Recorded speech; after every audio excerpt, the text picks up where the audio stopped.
None in progress. That's what I was waiting for. Okay, we Now got we're it. good. We Thank got you. it. All righty. In addition to her current work at Brock, Liz is an alumna of both Brock University and the University of Waterloo. And she, like our other two guests that we've had to date, are active volunteers and advocates, which I think is fabulous.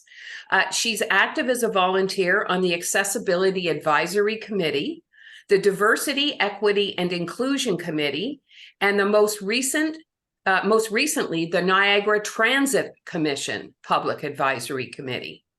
The first two committees are regional Niagara government committees. So you're providing informed advice at a number of different levels, Liz.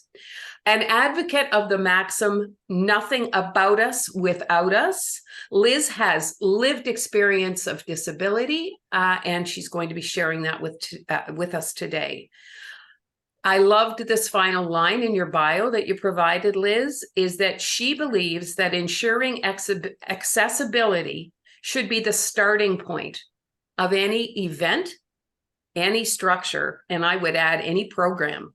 This needs to be vital to the development and creation of concepts. So finally, Liz, you get to chat.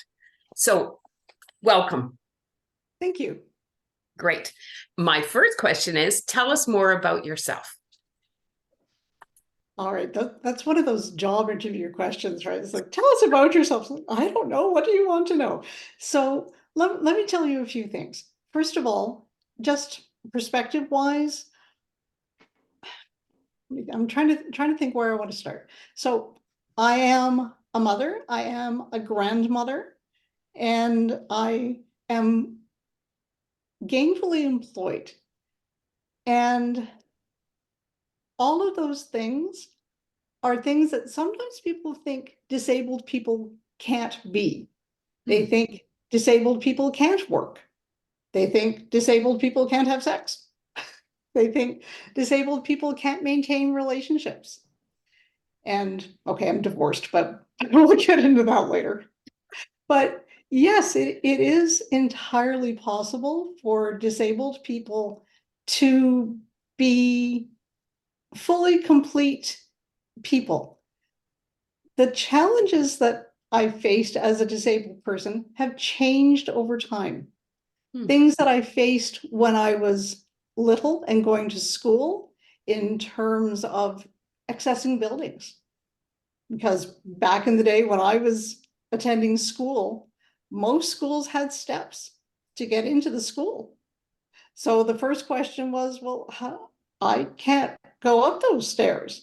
How am I supposed to get into the building? For sure. And then there would be other questions, like, for example, participating in certain types of activities. Physical education was a really big stumbling block. Everybody wanted to, oh, it's very important to be physically active. Well, I remember in grade 9 being, when I was back in the day, you had to apply for certain courses and physical education was mandatory. And I was told by the high school that I went to, no, we're going to exempt you because there's no way you can do this.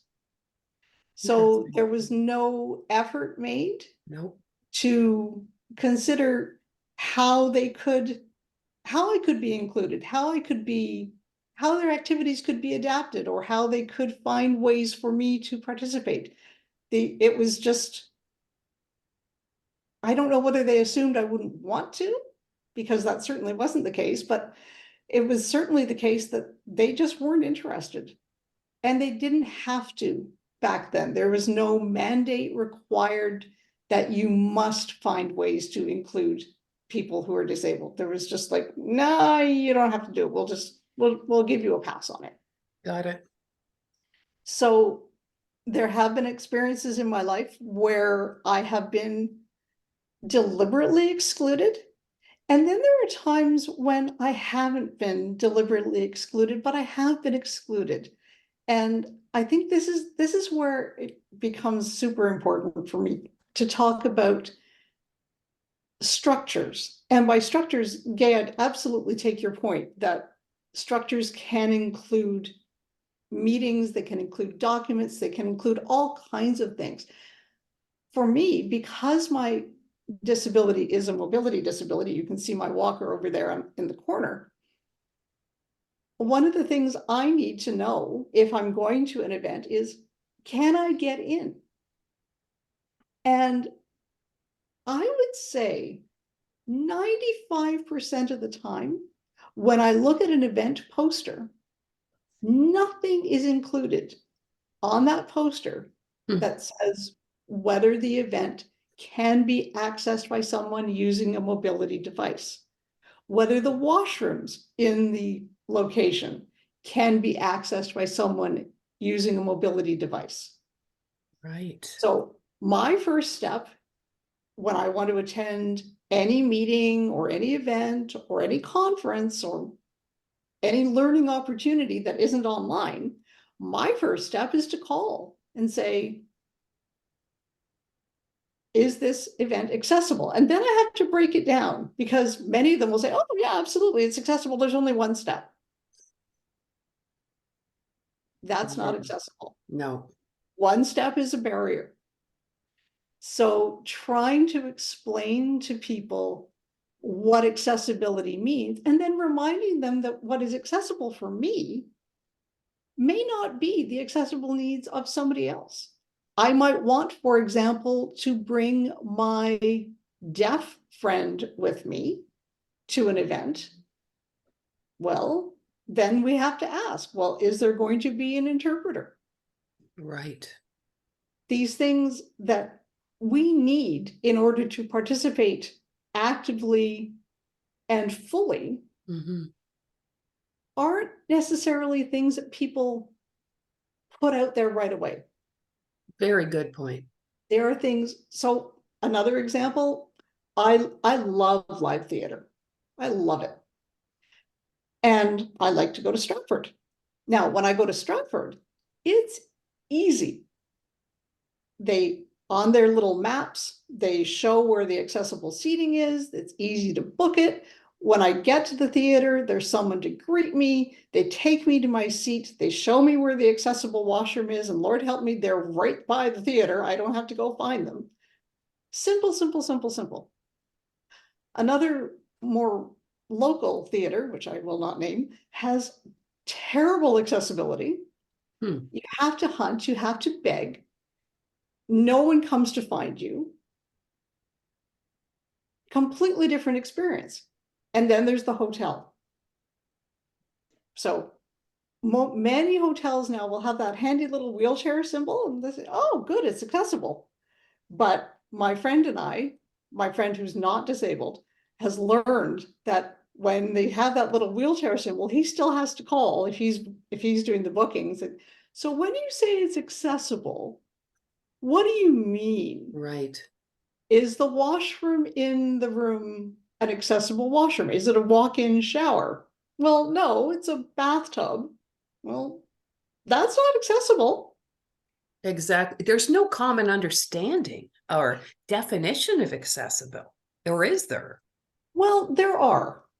There are common definitions. There are rules and regulations. There is material out there. And you're right, Gay, that very often people will say, well, how am I supposed to know? Like, that is not an excuse, my friend. It's there. Has AODA made a difference? The AODA, the Act for Ontarians with the Disabilities, with Ontario Disabilities Act, which is something I even stumbled with because it's like, what does that extra A mean? I never really know. Sure. So it can make a difference. And certainly for places like the Niagara region, which is very active in making sure that all of its documents, if you need a document in an alternate format, if you need it in Braille, if you need it in any different kind of print format, you ask, you get. Very, very straightforward. But many other organizations, smaller ones in particular, who don't necessarily have the staff to do it, they don't necessarily have that kind of, it's not front facing. You have to dig for it. And I think that that's one of the biggest challenges. The flip side of that, and I've had this conversation with organizations, like, well, but disabled people don't come to our events. I've heard that line too. Absolutely. It's like, well, have you ever thought about why that might be? You know, I mean, Exactly. disabled people don't come to our event. Well, is it on a bus line? Is there an accessible parking spot nearby? Is there an accessible washroom? Is there a Exactly. flat path of travel? Do Mhm. you advertise the fact that you have ASL interpretation or closed captioning events? Do you put any of that in your information? Disabilities are exhausting. And when you add that extra piece of having to go and ask, is this there? Is this there? Is this there? You practically have to do a site visit. Right. Very often, if I look at an event and I don't see the accessibility mapped out clearly, I don't make the phone call because I'm tired. And I don't want to. It's like, you know what? If you're not going to make it really blatantly obvious that I can do this, maybe you don't really want me there. Absolutely. That might be how it feels. Certainly that is my experience, and it has been the experience for other people who are disabled. And not only the one thing that I'm so clear about is that I'm talking from a place of incredible privilege. I'm well educated. I have a home. I have full-time employment. I know I have rights, Mm. and I expect those rights to be listened to. My first language is English. I don't struggle with literacy. For anybody who is disabled and has any one of those extra additional layers of challenge, disability becomes an immense barrier. If you're disabled and poor, if you're disabled and poor and somebody for whom English is not your first language, disability becomes a whole different ballgame. So while I'm very articulate about what I want and what I think is important, I'm really aware that if you had someone talking to you who was Indigenous and disabled, or who was a newcomer to Canada whose first language wasn't English Mhm. and was disabled, their conversation, their needs, their challenges would be vastly different than mine. And far more complex. Far more. There was an interesting comment just in the chat from Stephanie, who said, maybe Stephanie, do you want to speak to it, or do you want me to just paraphrase? Can you hear me all right? I've No never shared. problem. Yeah, I'm waiting for hip replacement, and I'm currently using a rollator in the house and sometimes outside, but not so much in the winter, and a cane.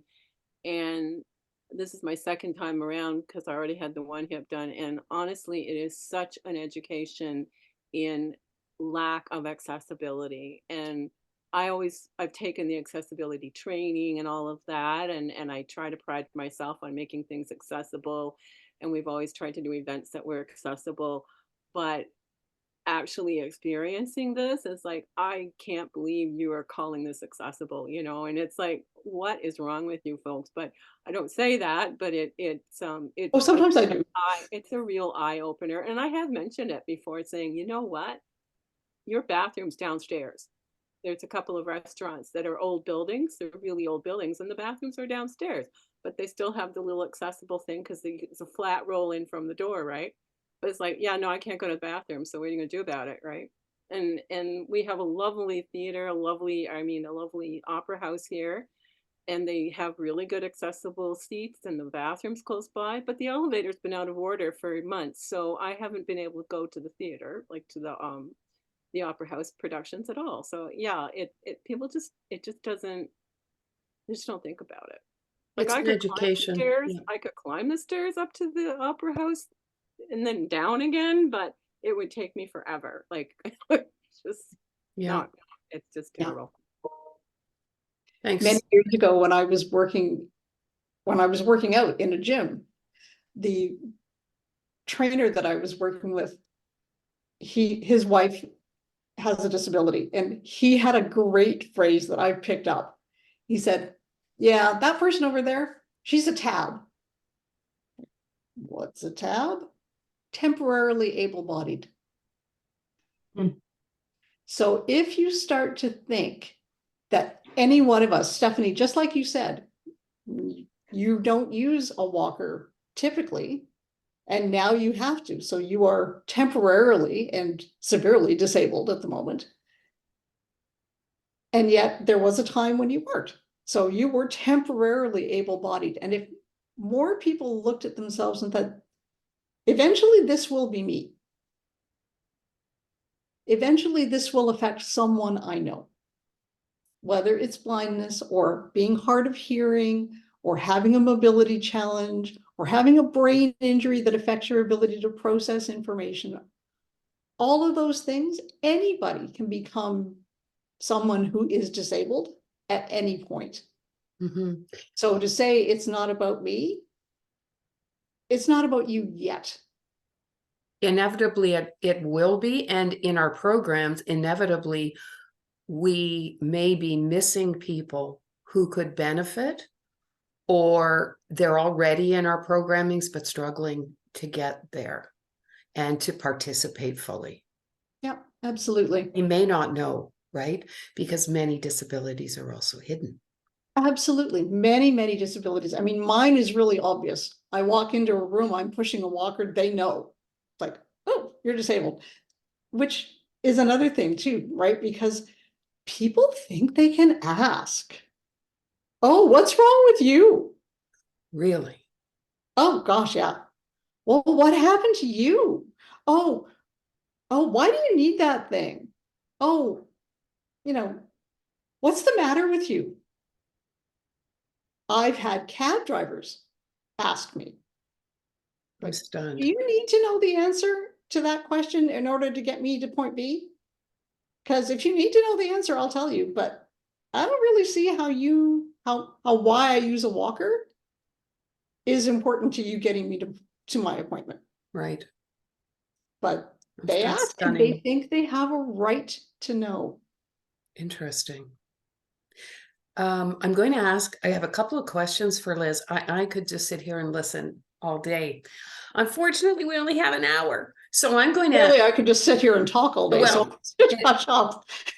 that's the beauty of it. This happens naturally, and you're sharing some really important information already without any guiding questions.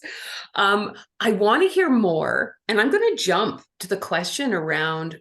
You've already shared some fabulous sort of practical ideas I'm thinking of for our literacy programs in terms of communications, access, marketing, some of the things they may want to include in their information. Give us some more, and I'm sure you have experienced systemic as well as blatant, you've already explained that, discrimination. So what changes can you think of systemically that might be holding folks back in an adult education program? And many of our programs are community-based. Some are in colleges, some are through the school boards. There's a variety of different levels of access, capacity, and funding, I must say. So tell us about systemic changes that should be addressed and how, and also any simple, practical, immediate changes that could take place. When that is a question that is immense, and I think that the people around this conversation probably know more about what they need than I do. But I do think that the question I always ask is, who's missing? Who's not here? Because, and it's, I mean, it is the nature of groups. We talk to the people that are there. We communicate with the people that are there, and we make an assumption that everybody who wants to be there is there. Mm-hmm. But if we start from the opposite end and say, who's not here? Then you start to think about, why aren't they here? Mm-hmm. And then you go out to the groups potentially, or you start looking at what you know, and you go out and you ask people, so what would make it possible for you to come? If you wanted to come, what would make it possible? And in the diversity, equity, and inclusion group that I'm part of at the region, we had a really interesting discussion on the difference between inviting and welcoming. And to me, this was such an eye-opener, because many events will say, we invite everybody. We invite everybody. Everybody can come. But if the event is held in a place that is only accessible by car, that is only accessible during the day, that is only accessible, that does not provide childcare, Mm-hmm. that does not have an accessible washroom, that the event runs for 3 hours straight with no breaks, you're inviting people, but they're not welcome. I'm not welcome if I need childcare. I'm not welcome if, on top of paying for my own ticket to the event, I now also have to pay for my support person. Right. I'm not welcome if my disability is such that I need to be able to leave and take a 10-minute break to go, whatever, to look after a personal care need, to have an injection, to just take some decompression time. So all of these things are part of the who's not in the room. And when you start looking at it from that perspective, I think that's when you know the changes that need to get made. Really, really good advice. Thank you. Anything else you want to share in terms of strategy before we open it up for questions? I'm thinking we may have some great questions. Strategy wise, honestly, I had this conversation with a restaurant owner because I had commented in one of the groups that I'm in. It's like, well, is your restaurant accessible? And he said, well, why don't you come and tell me? It's not my job. It is not my job to tell you how to make something accessible. That's not, Mm-hmm. no.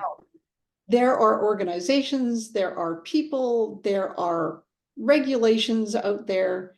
If you want to know, then you go to the region and you say, so what am I required to do?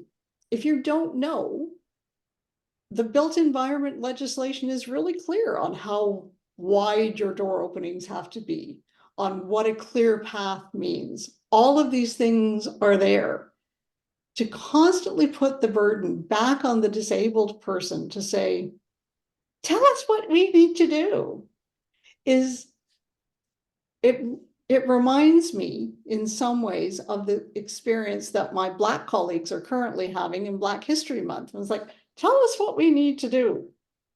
It's like, I'm really busy being Black right now. So go look it up your damn self. I like And your attitude, Liz. you know, I'm really busy being disabled right now. Go look it up your damn self. Yeah. Would you suggest, and let's say in a far-flung community, and that is another one of the challenges of LBS, is they may be in a community where there aren't a lot of other resources to call upon. For example, here in Niagara, and I'll have to sort of geographize it. Is that a word? I just made it up.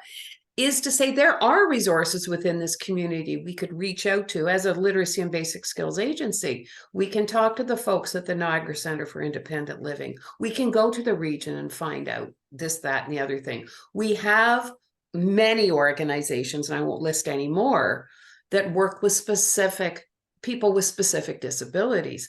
That may not always be available in a small or remote community.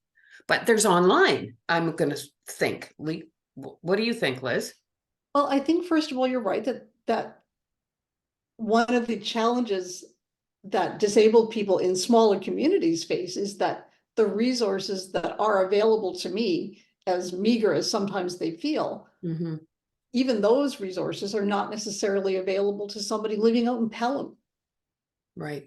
So, it's still part of the Niagara region, but I have access to accessible transportation that's relatively easy to get. It's a bit of a pain, but it's relatively easy. Out in Pelham, it's 3 times as challenging.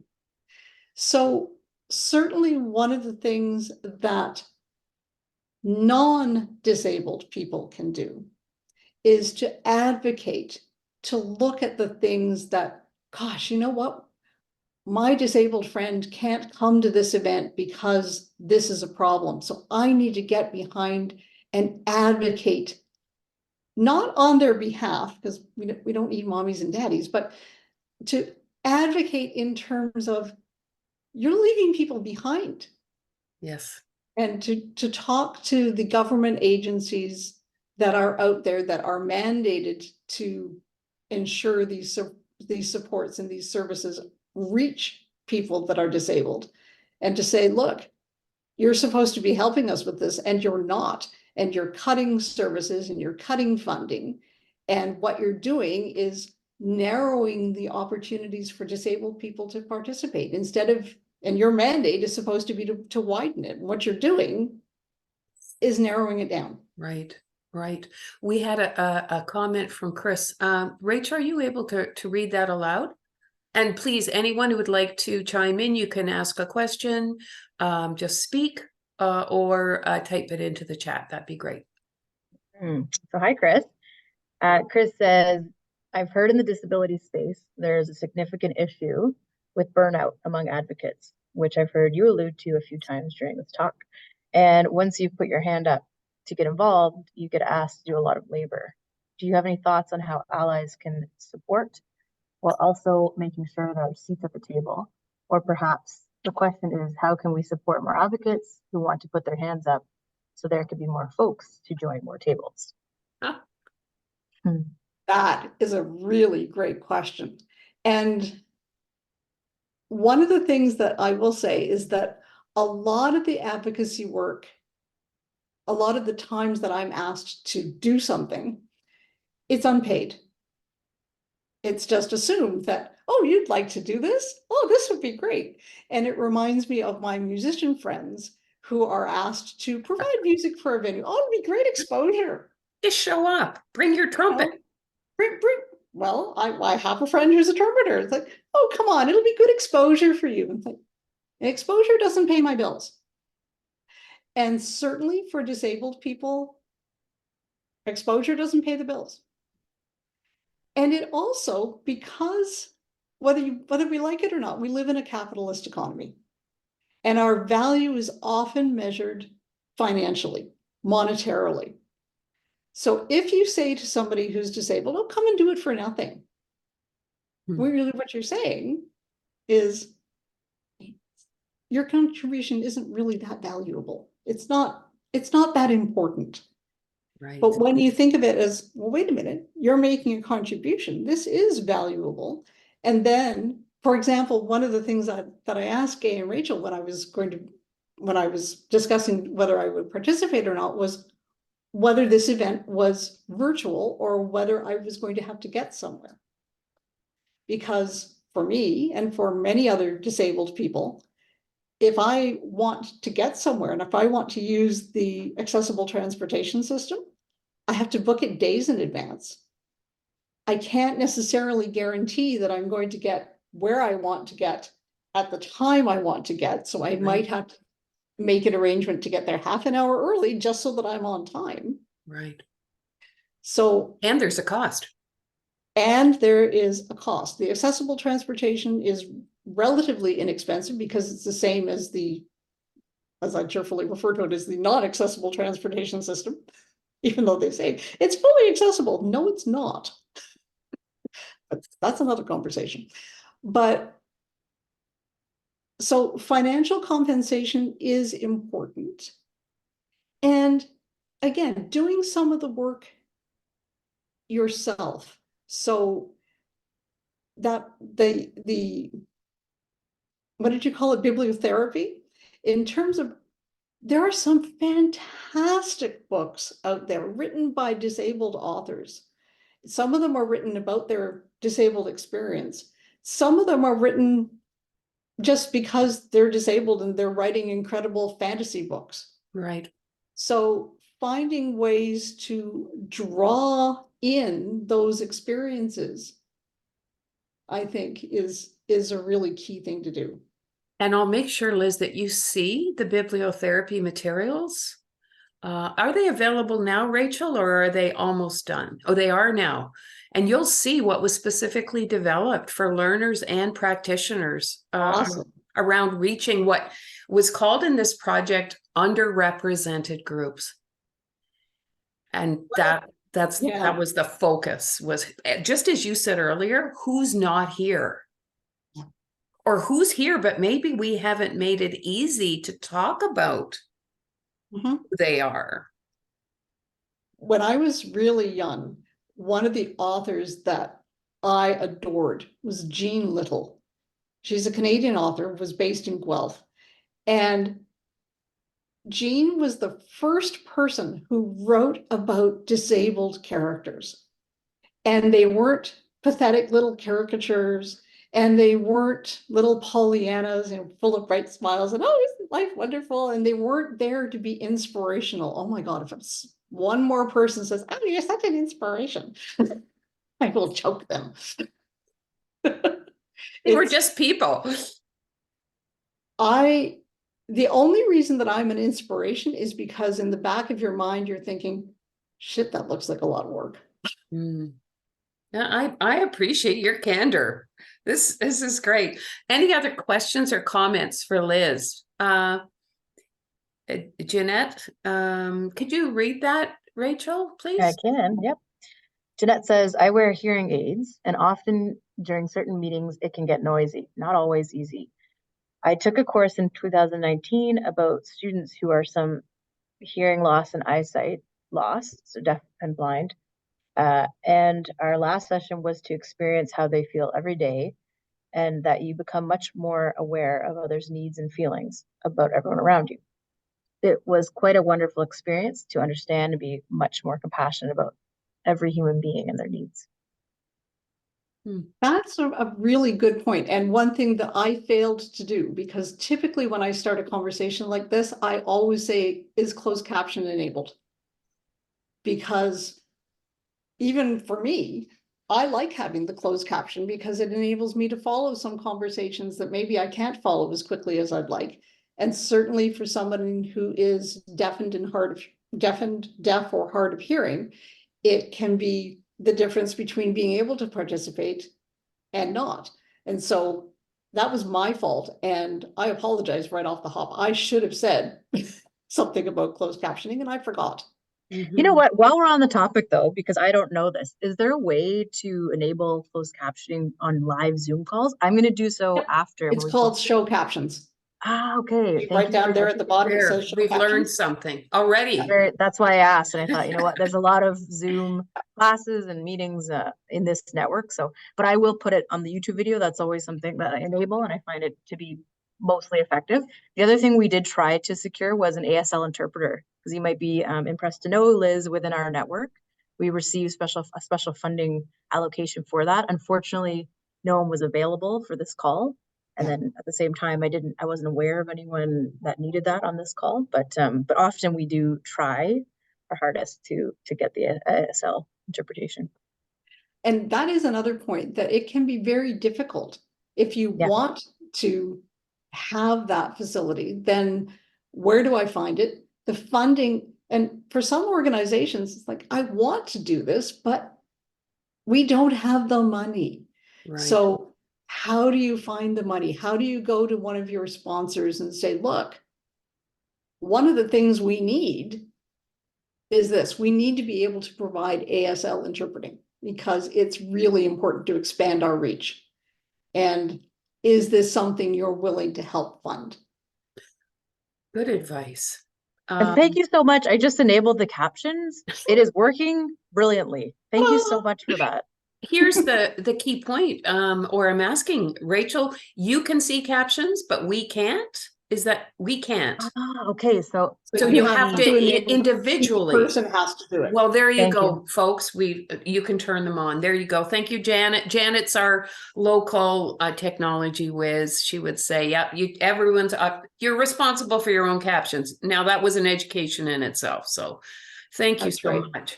I remember something I must share. Just sort of thinking about what real access means and how many organizations now are embracing diversity and equity, but are they embracing true access? I think there are those are three or two, at least two different concepts. And in their wishes to be more perhaps culturally or language diverse and equitable, are we looking at, for example, ensuring that people with disabilities are not just in our programs, but serving on our boards of directors? 100%.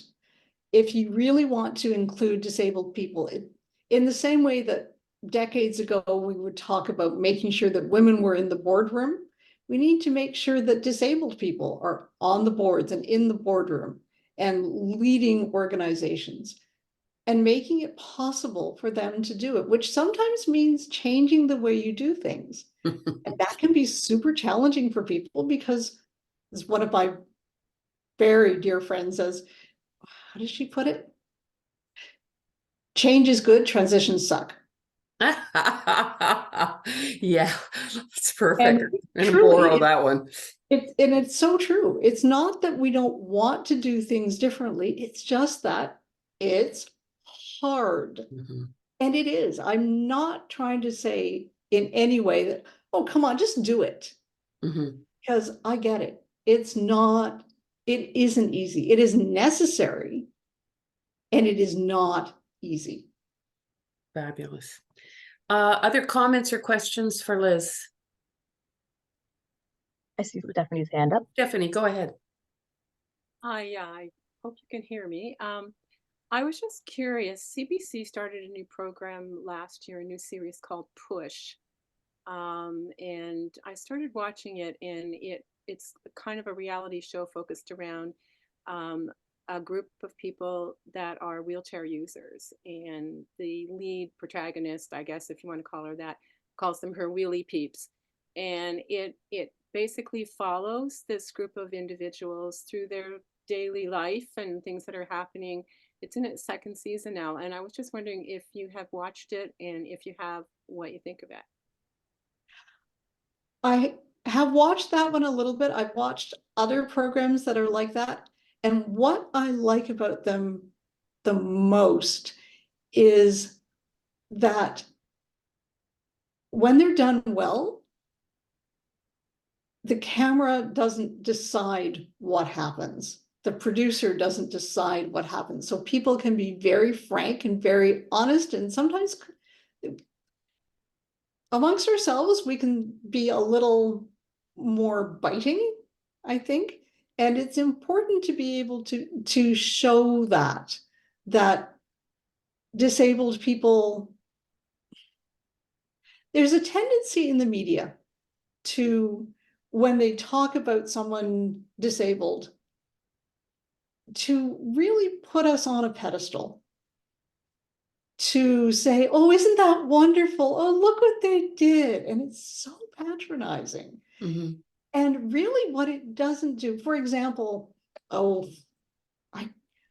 there was something that happened in the media a while ago, and I'm sorry, I don't remember the exact, but what the media's angle was, wow, isn't it awesome what that person was able to do? And every disabled person that I knew chimed in and said, what this really showed was how inaccessible that building was.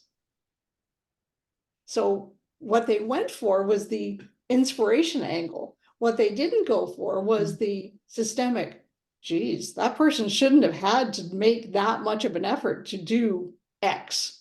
Right. But they had to because this building, this system, this corporation was not accessible. We should work at that. But instead they went for, wow, I remember, it was a parent carrying a child up a flight of stairs because the elevator was broken. And isn't that wonderful? Oh, Ugh, no, it's not. The elevator was broken. right. That's a problem. Right. Thank you. With the show, though, I just wanted to say that it's Please. only the participants, it's only the actual wheelchair users that ever talk. There's no, dialogue, there's no Yeah, love introduction. that. It's just following them through their daily lives, watching them as they try to go somewhere and they realize it's way out of town and they try to go there in their wheelchairs and it doesn't. And they're very frank discussions about sex and what Yep. like non-disabled people think they can or can't have or anything. It was some of it's quite funny, Yeah. and they get very all warnings on coarse language, but Very salty. I have found that it's quite more of an eye opener, and I'm glad that they made it. Like I think I'm finding it quite interesting. What's it called again, please, Stephanie? Push. Push. Okay, there you go. Tune in On if you haven't. Sunday, I think it's Sunday night at 7:30 or 8 or somewhere along there. And it's also available on Gem, so you don't have Yes, to watch yeah. it particularly at 8 o'clock. Watch it when you feel like it. Exactly. They just like traveling. They just did like traveling on an airline and stuff like Oh that. God. That's another session. The number of times, if I go to a restaurant, very often the very nice server will take my walker and put it somewhere. In a safe place. I'll put it over here. So like, you just took my legs. Yeah. Give my legs back. Yeah. What if I want to go to the washroom? Now I have to flag you down to get my walker back so that I can go to the washroom, which may or may not be used as a storage room. Mm-hmm. Mm-hmm. I recall meeting someone with a disability very early in my career with Literacy Link, who explained to me that they didn't appreciate their mobility device being touched. Oh gosh, no. It was a very personal thing. Me. It's an extension of their body and their own personal tool. And I had forgotten that, Liz, until you just caused me to remember it. I've seen people in wheelchairs, somebody behind them on the bus will hang their shopping on the wheelchair. Oh my goodness. The heck are you doing? Disrespect. And it's just like, well, why would you mind? It's just your wheelchair. Would you like me to hang my shopping off your shoulder? Mm-hmm. Yeah, I don't think people understand that very careful, sensitive boundary. I think that's something we could all learn. Yeah, Stephanie says unbelievable. People would do that. Any other comments, questions? I don't want to cut Liz off, but I want to make sure that people who may have some questions, and I am looking at the time, we have 8 minutes left. People, I think, are appalled by that behavior, given what I'm seeing in the chat. Any other questions, comments? So here's another thing. If you witness that, if you witness someone doing something that's in the same way that if I hear someone making a racist comment or a homophobic comment, it is my responsibility to speak up. Right. It is your responsibility to speak up. If you see someone doing something or speaking to a disabled person in a way that is inappropriate or impolite or rude, it's important to speak up. Don't leave it up to the disabled person to say, could you move out of that wheelchair accessible space in the bus, please, because I need it? Like, no, speak to someone, say, you know what? Person in the wheelchair, out. That's their spot, not yours. Mm-hmm. Good, very good. And Speak I'm up. thinking about the impact on that on things like human resources policies and values in our LBS agencies. It really does come down to every single person doing the right thing. Mhm. And okay, I have a final comment to make, but I don't want to make it yet because we still have 7 minutes. Any questions or comments for Liz? Or if not, I'll give Liz the almost final word. But feel free, please, to raise your hand or put it in chat. Well, what final thoughts would you like to leave with us then, Liz? Please don't think that my perspective is the only perspective on disability. If you really want to know, you need to have as many conversations about disability and about the disabled experience as you can. One of my friends said, oh, so is this like a box ticking exercise for them? And I said, gosh, I hope not. So don't let it become that. Mm. Think about, well, gee, so Liz, white, middle class, middle-aged, educated, employed woman, that's one perspective. Who else is out there? Who haven't we heard from? Mm-hmm. Again, who's not in the room? And talk to them. Can I just add or comment back? Beautifully said, Liz. Thank you so much. I'm pretty new, as Gay said, into this role and organization, but I can attest. This is not a box ticking exercise because the project was extremely open-ended, and the goal was to really hear from diverse perspectives. So yours is one, like you just mentioned, one of many out there. And we do hope the learning continues, and we'll continue to try to facilitate. But yeah, this was very open-ended, and we appreciate everything you did contribute, and know that we'll just take it in as a very valuable perspective among many.